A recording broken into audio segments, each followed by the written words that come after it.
another episode of System Shock Radio. Today I've got a few topics for you guys. I got quite a bit of topics for you guys, a bit more than usual, so bear with me here. Hopefully they're enjoyable for you guys, and let's get right into it. Episode 64 of System Shock Radio. That is pretty wild and still pretty crazy to think about. So I guess I have to thank you guys so much for all your love and support and helping me get to 64 episodes of this. But and of course, because next week's episode 65, of course I gotta do something special, and I'm gonna be announcing that at the end of this video. But without further ado, let's get right into it. So our first topic, of course, because it's the 64th episode, well, why not? Let's talk about Super Mario 64. So what exactly is Super Mario 64? It's a 3D open world platformer game starring everyone's favorite plumber, or none other than Mario. Mario. That's his actual name apparently in canon. But so Mario in this 3D adventure, long before Super Mario Odyssey, long before even Super Mario Sunshine, one of the flagship games for the Nintendo 64. And this is not just your average game where Mario goes around exploring levels in a 3D environment, but this was actually revolutionary at the time. See, 3D games weren't really that commonplace yet, as it were. There were only maybe a few like 3D large open world games out there, and so this game was very revolutionary for its time. It definitely pioneered and paved the way for more 3D platformers to come, and it was a bit of an upgrade for Mario's moveset. He was still able to jump and stomp on stuff, but this time around you had like a punch ability, and you had the wall kick ability, and very revolutionary stuff for the times.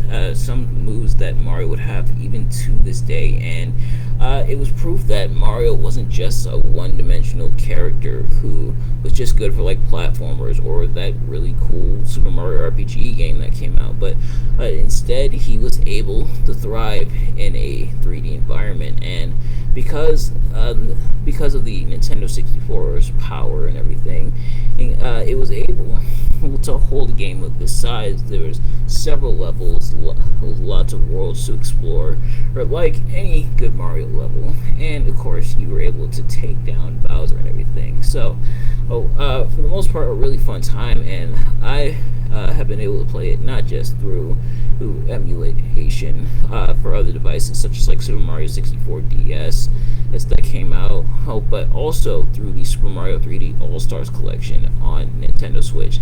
Haven't actually beaten it yet, and it is a pretty long game and at times a bit of a difficult game, but still a lot of fun, and for its significant historical impact, it has to get the nod here for the 64th episode. But best believe once I do beat that game, when, I'm not entirely sure, but there of course will be a review for it, as well as the other games in the Super Mario 3D All-Stars collection, which I haven't deleted from my Switch, because if you do, it's gone forever. That's right, the Super Mario 3D All-Stars collection was only available to be bought for a limited time, and then from there it was like gone, and like gone, like you can't purchase it anymore, can't even download it anymore if you delete it off your system. So I'm keeping it there, and it is not going anywhere anytime soon, probably even after I beat the games, which was a really weird marketing tactic for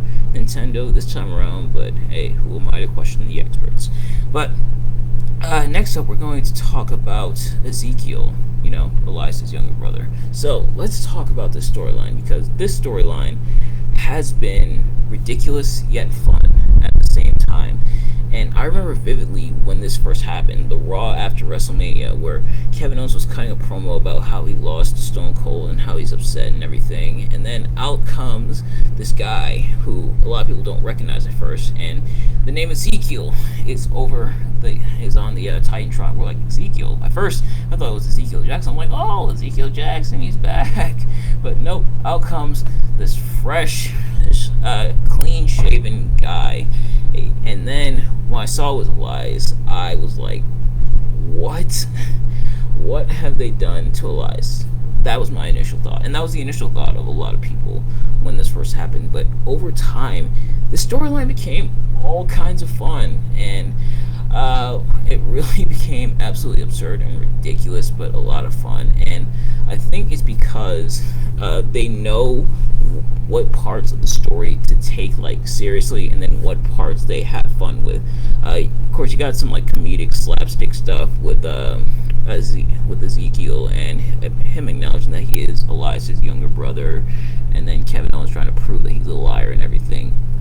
But then they're able to play some stuff straight, where we get to see more of like Elias or Ezekiel, pretty much talking about how he and his brother were big fans and wanted to make it to the WWE, and it's a really good performance and everything, and a really good acting job.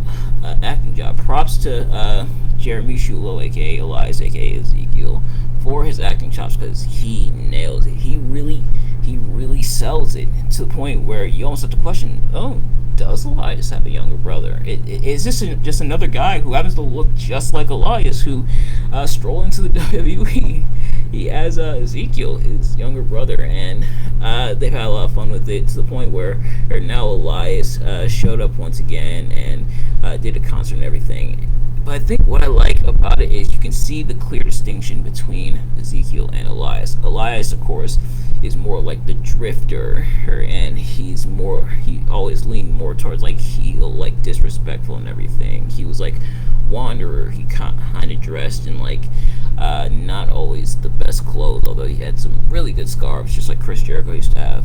But then Ezekiel, he's more like energetic, he's more upbeat, and he's more like heroic in a lot of ways, almost like John Cena.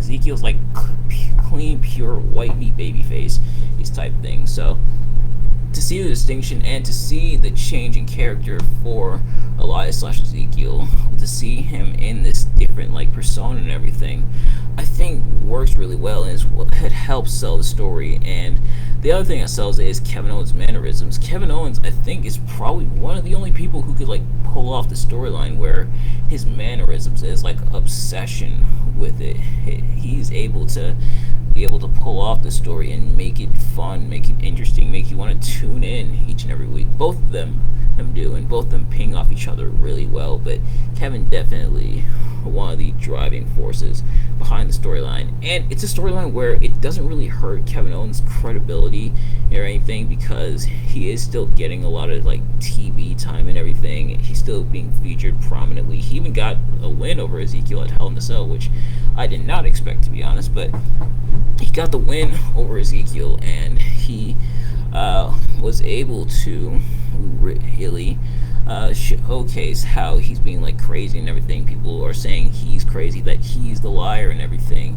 And so to be able to pull off that story, for all the props in the world to Kevin Owens, because he definitely nails it and everything.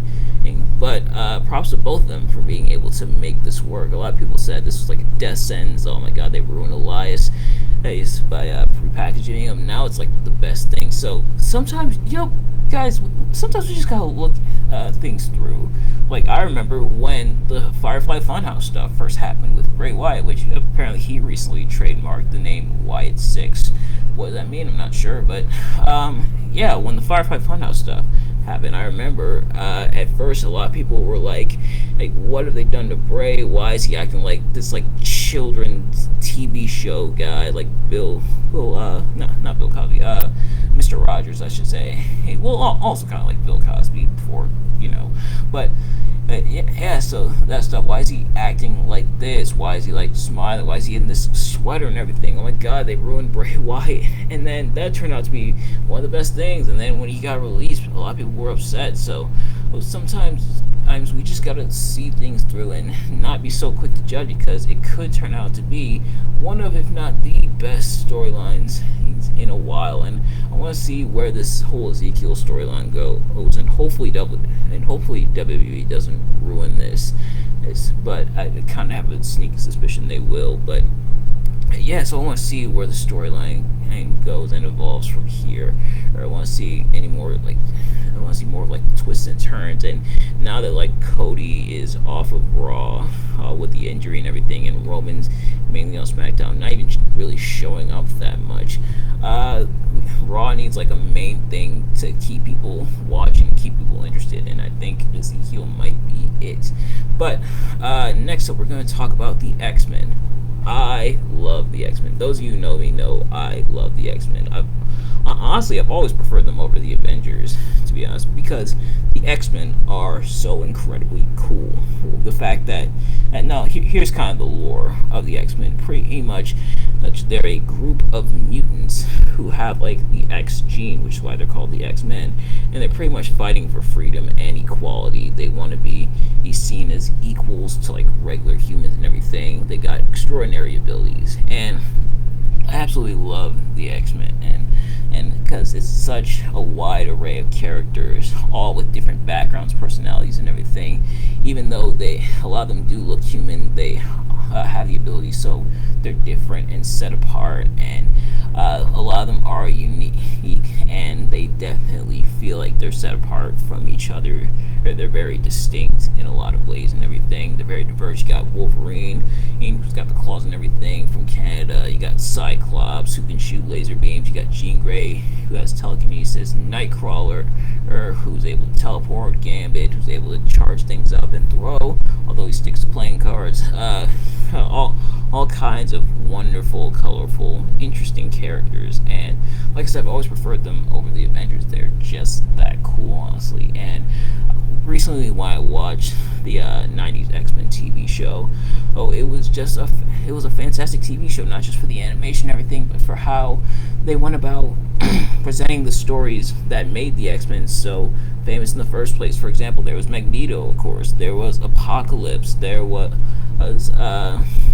the Phoenix Saga and everything. So how they went about presenting those stories was really good, and the X-Men, I think, got a lot of time to shine. There was episodes devoted to pretty much all the X-Men characters, and all of them felt important. They really felt like there for each other and everything. And not to say the Avengers don't have that, but yeah, the X-Men are definitely cool because of that. And I watched the movies growing up. Not all of them were good, but I watched the movies growing up as well, and I was a big fan of those. So, X-Men, big fan of them, and absolutely love and adore them. And I can't wait to see what they do with them now that they're going to be a part of the MCU and everything. I want to see how they're introduced. It's going to be hard making the transition from Hugh Jackman as Wolverine, but it has to be done. Hugh Jackman doesn't really want the role anymore, even though he said he'd be open to do it if it's part of like Deadpool's universe and everything. So we'll see where that goes. But in the meantime, the next topic I want to talk about is movie sagas I want to look at next. So currently I am looking at the Star Wars saga, which the next episode of that, where I'm going to be reviewing episode 5, that's going to be dropping later on today. Hey, but the movie sagas I want to look at next, there are a lot of movies that I want to view. I talked about the X-Men. I want to look at the X-Men saga movies. I want to analyze those. I want to look at the Star Trek movies at some point. I want to look at Transformers, the Jurassic Park series. I want to look at the Ghostbusters series. I want to look at as well, and some of them, what they call the Marvel Legacy movies, which is pretty much every Marvel movie before the MCU. I would love to look at and analyze as well. There's stuff like The Matrix I want to look at. So a lot of different movie sagas that I want to see and look at. And not even all of them are not even all of them are sagas. Some of them are just like movie series, but those I want to look at some point just to see where those came about and everything. Some of those movies I've seen before, some of them I haven't seen, so hopefully with those it'll be pretty interesting. Which movie saga am I going to look at next? I am not entirely sure, but of course each movie saga is going to have me looking at the movies and then doing a retrospective, kind of like I did for the MCU's Infinity Saga, which if you haven't watched that already, go check that out. But yeah, so these movie sagas I want to look at and want to analyze, see how the saga came about, and of course we're going to continue with the Star Wars saga. The Star Wars saga, aka like the Skywalker saga, at this point in time is going to be episodes 4, 5, and 6, and then 1, 2, 3, the prequels, and then 7, 8, and 9, the sequels, and then the spin-offs like Solo and Rogue One. So I want to look at that and see how the series continues to evolve from there. The next thing I want to talk about is the 20th anniversary of TNA / Impact Wrestling. So, yes, TNA is turning 20 years old, along with a lot of the other stuff that's turning 20 years old this year, which I talked about when I reviewed. I kind of touched on it when I reviewed AJ Styles versus Samoa Joe versus Christopher Daniels at Unbreakable 2005. If you haven't already, go check that out. But a lot of stuff for you guys to check out if you haven't already. But yeah, so the 20th anniversary of TNA. Now, I'll admit, I've never really been super duper familiar with TNA, but the stuff I've seen of it was pretty cool. And the fact that they were able to build a lot of stars who would become like household names in the wrestling industry and would become big stars in the wrestling industry. You oftentimes gotta thank TNA for that. People like AJ Styles and Christopher Daniels and Samoa Joe, Frankie Kazarian, and Jay Lethal, people like that, have people that were really built up as stars because of TNA and everything. So we have TNA to thank for those people. And the interesting thing about TNA is it was one of the biggest companies that came after the Monday Night Wars ended with the buyout and everything when WWE bought WCW and ECW. So once WWE controlled pretty much everything in the wrestling business, people wanted an alternative, and for a while it seemed like TNA was that alternative. It looked like it was going to be the big thing that finally put away the WWE, but sadly that did not really turn out to be the case. TNA has definitely had a lot of hiccups over the years. They've had their fair share of hiccups, and yeah, they've had their not so proud moments, but hey, so is pretty much every wrestling company ever. But TNA is still going strong to this day, or Impact Wrestling, however you prefer. I'm probably gonna like interchange between the two as I'm talking about it, but yeah. So Impact is still doing really well. They're still putting on shows and everything, and they've still got a very big viewable fan base. So TNA is still doing really well for itself, and to think it started out as kind of the alternative, and it still kind of is an alternative in a way, even if it's not in a lot of people's eyes as much competition for like WWE or even like AEW and stuff. It's still going strong, and it's still fun to watch, and I catch it every now and then. I try to stay up to date with what's going on and everything. But yeah, so happy 20 years to TNA. But this last thing I want to talk about is a quote, and this one is a very interesting quote. It's something that I've seen, and I kind of paraphrased it. It's a concept that I've paraphrased into a certain phrase. Not all family is blood, and not all blood is family. So, first things first, let's ask the question, how do you define family? Yeah, I want you to think for a few moments about how do you define family. For me, family I define as people who are close to you, people who are in your lives, who are cheering you on, who are happy to see you, happy for you, and want to see you do your best, who you have a lot of bonds with. And like I said, not all family is blood, and not all blood is family. Oftentimes, family that you have aren't like your blood relatives. Sometimes it's friends that can be family, where you're so close and you have such a strong bond that you guys are pretty much family.